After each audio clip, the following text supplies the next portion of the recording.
लग्नानंतर होईलच प्रेमच्या येणाऱ्या भागामध्ये आपण बघणार आहोत.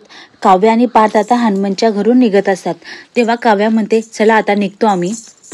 तेवढ्यात हनुमंतची बायको म्हणते, अगं थांब, तू सुवासिनी आहेस ना, सुवासिनीचं लेणं तर लावून घे, हळदी कुंकू लावून घे. म्हटल्यानंतर काव्या पार्थकडे बघून एक खूप छान स्माईल देते.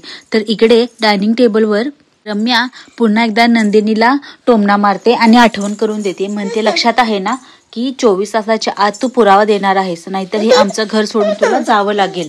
विक्रम आणि मानिनी तिथेच बसलेले असतात, पण तेही रम्याला काहीच म्हणत नाहीत.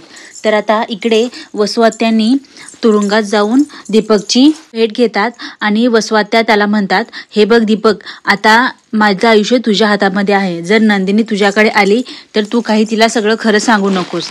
आता दीपकलाही चांगला चान्स भेटला आहे की लग्नात जो झालेला अपमान, ज्या गोष्टी झाल्या, ह्या गोष्टीकडचा नंदिनीकडून बदला घेण्याचा. तोही आता वसुआत्यांना मदत करणार आहे.